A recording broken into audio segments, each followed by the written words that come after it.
ಮೇಲ್ಗಿರಿ ರಂಗನಗೌಡ್ರು ನಿನಗೆ ಜಾಮೀನ್ ಕೊಟ್ಟಿದ್ದಾರೆ ಅಂತ ಬಿಟ್ಟಿದ್ದೀನಿ. ಬಿಡುಗಡೆ ಆಗಿದೆ, ಇಲ್ಲಿಗೆ ಎಲ್ಲ ಮುಗೀತು ಅಂತ ತಿಳ್ಕೊಂಡಿದ್ಯಾ? ನೀನಿನ್ನೂ ಆರೋಪಿ ಅನ್ನೋದನ್ನ ಮರಿಬೇಡ. ಯಾವಾಗ ಬೇಕಾದ್ರೂ ನಿನ್ನ ಒಳಗ್ ಹಾಕ್ಬೋದು. ಇನ್ಮೇಲಾದ್ರೂ ನೆಟ್ ಚಾಕ್ರಿ ಮಾಡ್ಕೊಂಡು ಬಿದ್ದಿರು. ಅದು ಬಿಟ್ಟು ರೈತರ ಪರ ನಿಂತ್ಕೊಂಡು ಅದು ಇದು ಅಂತ ಎಗರಾಡಿ ಕುಲಕರ್ಣಿ ತಂಟೆಗೆ ಏನಾದ್ರೂ ಹೋದ್ರೆ ಸಾಯೋ ತನಕ ಜೈಲಲ್ಲಿ ಕೊಳಿಬೇಕಾಗುತ್ತೆ. ಹುಷಾರ್ ಮಾಮಲೆದಾರ. ನ್ಯಾಯ ಅನ್ಯಾಯ ವಿಚಾರ ಮಾಡ್ದ ಅಲ್ಲಂಡ ಬಾಳಿನ ಮಾತ್ ಕೇಳಿ ಹೊಂಚಾಕಿ ಸಂಚು ಮಾಡಿ ನನ್ನ ಮೋಸದಿಂದ ಜೈಲ್ಗೆ ಹಾಕಿದ್ ನಿನಗ ದಬ್ಬಾಳ್ಕಿ ನಡೆಸ್ತಿರೋ ಏನೇನ್ ಕಚೇರಿಗ ಬೆಂಕಿ ಹೋಗಿದ್ದಿಲ್ಲ. ಕಿತ್ತೂರ್ನ ಕುಂಪಣಿ ಸರ್ಕಾರ ಆಳ್ತಾ ಇದ್ದ ಅನ್ನೋ ದಿಮಾಕ ನಿಮ್ಗ. ಹೆಚ್ಚಿನ ಕಂದಾಯ ಸಂದಾಯ ಆಗ್ತಾ ಇಲ್ಲ ಅಂತ ಹಳ್ಳಿ ಮಂದಿಗೆ ತ್ರಾಸ್ ಕೊಡ ಕುಲಕರ್ಣಿನ ಉಳ್ಸಕ್ಕಿಲ್ಲ. ಕಿತ್ತೂರ್ನ ದಾಸ್ಯದಿಂದ ವಿಮುಕ್ತಿಗೊಳಿಸದ ನನ್ನ ಗುರಿ, ಅದ ನನ್ನ ಮಂತ್ರ, ಅದ ನನ್ನ ಸಂಕಲ್ಪ. ಬಾಳ್ಯ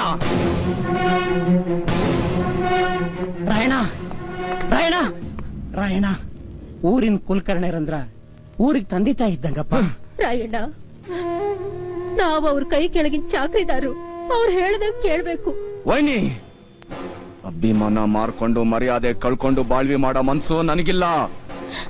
ಸಿಟ್ಟಿನ ಕೈಯಾಗ ಬುದ್ಧಿ ಕೊಡಬೇಡ. ನೀ ಸುಮ್ಕಿರಪ್ಪ.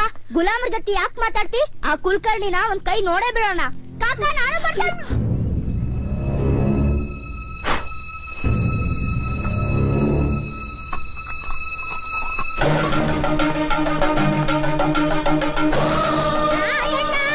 ಆ ಲಂಡ ಬಾಳ್ಯನ ಉಳಿಸಬೇಡಪ್ಪ, ಕಡ್ದು ಹಾಕು. ರಾಯಣ್ಣ, ಅವನ ಕಾಲದಾಗ ರೈತರು ಉಳಿಯೋದು ಬಹಳ ತ್ರಾಸ ಆಗೈತಿ. ಆ ಕುಲಕರ್ಣಿನ ಸಾಯಿಸ್ಬಿಡು ರಾಯಣ್ಣ.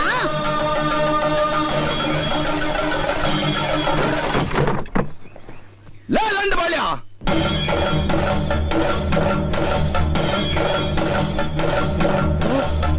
ಲೇ ಕುಲಕರ್ಣಿ, ನಾನ್ ನಿನ್ ಕಡಿಲಿಕ್ ಬಂದಿದ್ನಾ? ಇಲ್ಲ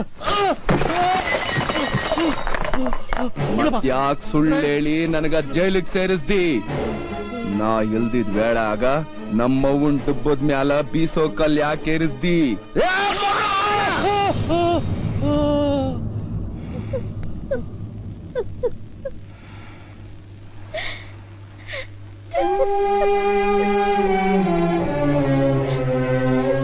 ರಾಯಣ್ಣ, ಎಲ್ಲಾ ಹೆಣ್ಣು ಜಾತಿಗೂ ಅಣ್ಣ ಅದಿ, ನನ್ನೊಬ್ಳಿಗಿಲ್ಲೇನ? ಅವ್ರ ತಪ್ಪನ ಹೊಟ್ಟೆಯಾಗ ಹಾಕೊಂಡು ನನ್ ಮಾಂಗಲ್ಯ ಭಾಗ್ಯ ಉಳಿಸಣ್ಣ, ನನ್ ಮಾಂಗಲ್ಯ ಭಾಗ್ಯ ಉಳಿಸು. ಲೇ ಕುಲಕರ್ಣಿ, ನಿನ್ ಹೆಂಡತಿ ಪುಣ್ಯದಿಂದ ಇವತ್ ನೀ ಉಳ್ದಿದ್ದಿ.